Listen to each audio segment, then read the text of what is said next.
Hello student, question given है यहाँ पे a man pulls a block of mass equal to himself with a light string. तो coefficient of friction between the man and floor is greater than that between the block and the floor.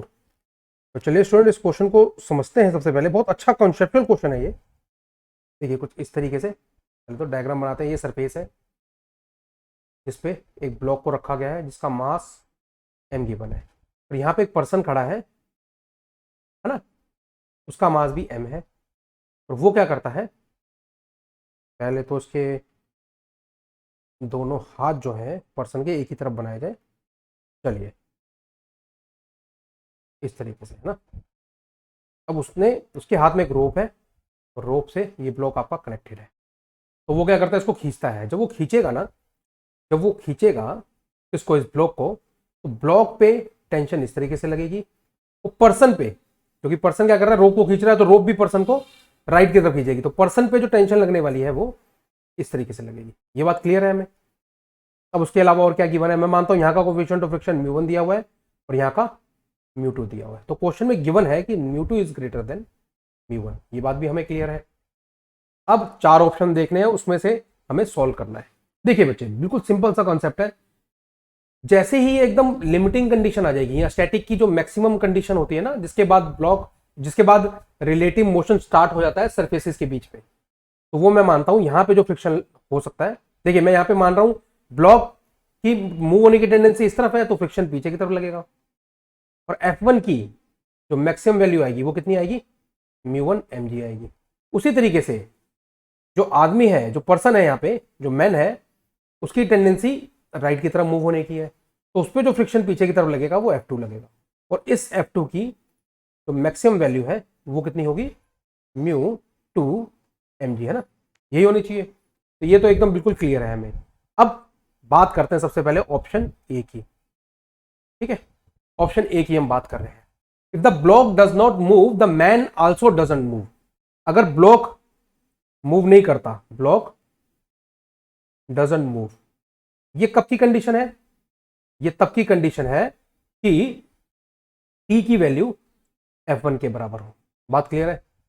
Block move नहीं कर रहा यानी कि t की value, ऐसे भी लिख सकते हैं ये, अगर ऐसे नहीं लिखना तो आप कुछ इस तरीके से भी लिख सकते हैं कि अगर ब्लॉक मूव नहीं कर रहा है तो उस केस में इनफ टेंशन नहीं है, that is tension is less than F1 max. बात क्लियर है। F1 की मैक्सिमम वैल्यू से कम टेंशन लग रही है, ठीक है, तो वो आपको पता ही है फ्रिक्शन एडजस्ट करता है स्टैटिक की कंडीशन में, तो उस केस में वो इसको मूव नहीं करने देगा।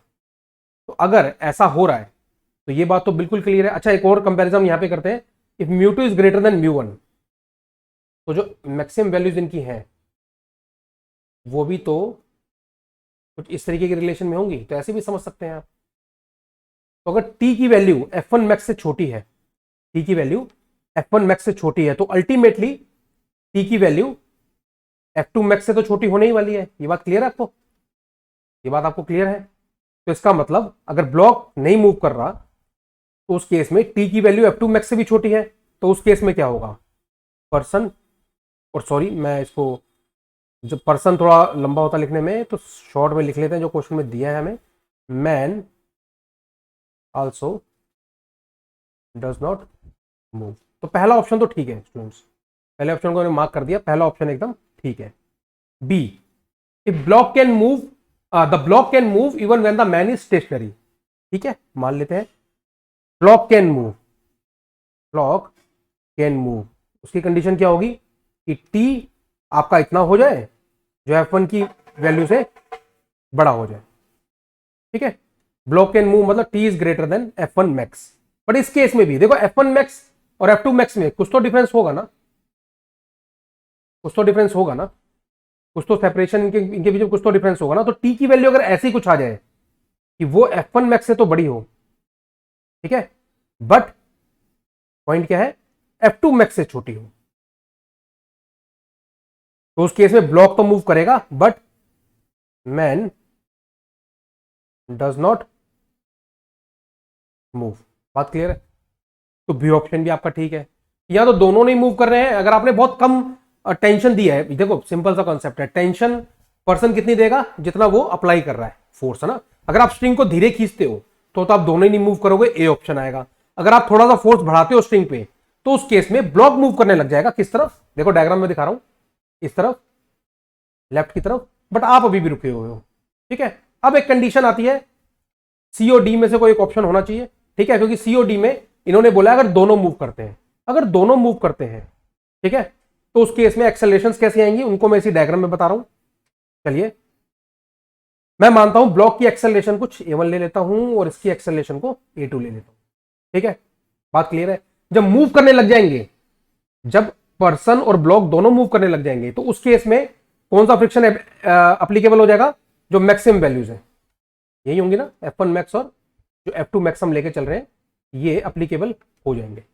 तो उस केस में अगर मैं यहां से इक्वेशन देखूं तो इसकी मैं क्या लिख सकूं? T minus F1 max equal to block का मास इंटू ब्लॉक की एक्सेलरेशन। ये बात बिल्कुल क्लियर है? ठीक है, तो एक्सेलरेशन की वैल्यू यहां से क्या आएगी? T माइनस F1 मैक्स की वैल्यू हमें पता है यहाँ पे, ये रही, है ना, उसको लिख देता हूं μ1 mg अपॉन m। उसी तरीके से जब आप पर्सन के लिए इक्वेशन लिखोगे तो उस केस में जो उसकी एक्सेलरेशन a2 आएगी वो भी कुछ ऐसी आएगी, T माइनस μ2 mg डिवाइडेड बाय m। अब a1 a2 अगर आपने फाइंड आउट कर लिया है, ठीक है, तो इनका कंपैरिजन करना बहुत इजी है। देखो, किसी भी इंस्टेंट में टेंशन सेम है, T भी सेम है, m भी सेम है, तो आप बहुत ध्यान से समझो यहाँ पे कि a1 की वैल्यू बड़ी होगी या a2 की वैल्यू बड़ी होगी, क्योंकि हम ऑलरेडी जानते हैं। देखो ऊपर मैं बता रहा हूं μ2 is greater than μ1। If μ2 is greater than μ1, ठीक है, a2 is going to be lesser than a1। यानी कि जो पर्सन की एक्सेलरेशन है वो ब्लॉक की एक्सेलरेशन से, पर्सन मतलब मैन की एक्सेलरेशन है वो ब्लॉक की एक्सेलरेशन से कम होने वाली है। ठीक है, या उल्टा कह सकते हैं ब्लॉक की एक्सेलरेशन मैन की एक्सेलरेशन से ज्यादा होने वाली है। तो उस केस में हम किसको मार्क कर सकते हैं ऑप्शन में? Option number c is the correct answer. ठीक है, तो ए बी सी तीनों क्लियर है आपको? डी रॉन्ग है, डी हो ही नहीं सकता। तो I hope I have answered your question. आपको क्लियर है पूरा का पूरा concept? Thank you very much.